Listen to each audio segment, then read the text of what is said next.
Good evening. மறுபடியும் உங்களை ஆல்டின்ஸ் world சேனலுக்கு உங்களை வெல்கம் பண்ணுறோம். இன்றைக்கி பார்த்திங்கன்னா ஒரு கொத்தவரங்காய் வத்தல் தாங்க நான் செய்ய போகிறேன். இன்றைக்கி பார்த்திங்கன்னா நல்லா ஃப்ரெஷ்ஷாக மார்க்கெட் போயிருந்தவங்களோ அதனால் ஃப்ரெஷ்ஷாக கொத்தவரங்காய் கிடச்சிது. இந்த கொத்தவரங்காய் வந்து உடம்புக்கு ரொம்ப நல்லது. இது எங்கே கிடைச்சாலும் கட்டாயமாக வாங்கி சாப்பிடுங்க. இது வந்து நிறைய பேர் வாய்வுன்னு சொல்லிட்டு சாப்பிட மாட்டாங்க. பட் இது வந்து சாப்பிட்றதுனால எலும்பு ரொம்ப வலுப்பெறுங்களாமா, நிறைய மருத்துவ குணம் இருக்குன்னு சொல்கிறாங்கங்க. அது மட்டும் இல்லாமல் கருவில் இருக்கிற குழந்தைக்கு கூட இது ரொம்ப நல்லதுன்னு சொல்கிறாங்க. ஸோ இந்த வத்தல் இன்றைக்கி எப்படி ஏதாவது ஒரு விதத்தில் இது சேர்த்திக்கலாம். இன்றைக்கி நான் வந்து இது வத்தல் செய்ய போகிறேன். வீட்டில் வத்தல் தீர்ந்து போச்சுங்க, அதனால் இன்றைக்கி இது ரெடி பண்ணலான்னு சொல்லிட்டு வாங்கிட்டு வந்திருக்கேன். அதுக்கு முன்னாடி இது வத்தல் போடுறதுக்கு முன்னாடி பாருங்கள், ஒரு மண் பாத்திரத்தில் தண்ணி நல்லா பாயில் பண்ணிகிட்ருக்கேன். நல்லா பாயில் ஆயிடுச்சுங்க.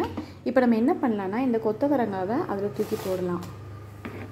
ஒரு நிமிஷம், கொத்தவரங்காவை நம்ம இதில் போட்டுடலாங்க. இப்போ உங்களுக்கு காரமாக வேணும், குழந்தைங்களுக்கு கொடுக்க மாட்டீங்க அப்படின்னா இதில் கொஞ்சம் மிளகாத்தூள் கூட ஆட் பண்ணிக்கலாங்க. பார்த்தீங்கன்னா பாயில் பண்ணுறதுக்கு போட்டாச்சுங்க. உங்களுக்கு வந்து காரம் வேணும் அப்படின்னா இதில் நீங்கள் கொஞ்சம் மிளகாய் பொடி போட்டுக்கலாங்க. பாருங்கள், இதுக்கு தேவைக்கேற்ப கல் உப்பு போட்டுக்கிறேங்க. ஓகே, இதில் வந்து பார்த்திங்கன்னா ஒரே ஒரு பிஞ்ச் மஞ்சத்தூள் போட்டுக்கலாங்க. உப்பு போட்டாச்சுங்க, ஒரு பிஞ்ச் மஞ்சள் பொடி போட்டிருக்கேன். இது நல்லா பாயில் ஆகட்டுங்க, நான் க்ளோஸ் பண்ணி வைக்கிறேன். ஓகே, பாயில் ஆகட்டும். அவ்வளோதாங்க, நல்லா பாயில் ஆயிடுச்சுங்க. அரை வேக்காடுங்க. இதில் வாய்வுன்னு சொல்கிறாங்க, வாய்வு தான். ஆனால் அது வந்து ரொம்ப இது உடம்புக்கு நல்லதுங்கிறனால இந்த வாய்வெல்லாம் தண்ணியிலே இறங்கிடுங்க. ஓகே, இப்போ நம்ம ஃபில்ட்ரு பண்ணிடலாங்க. அவ்வளோவே தான், வத்தல் ரெடியாக போதுங்க. நல்லா ஃபில்ட்ரு ஆயிடுச்சுங்க, தண்ணியில் நல்லா ஃபில்ட்ரு ஆயிடுச்சு. Okay, ton.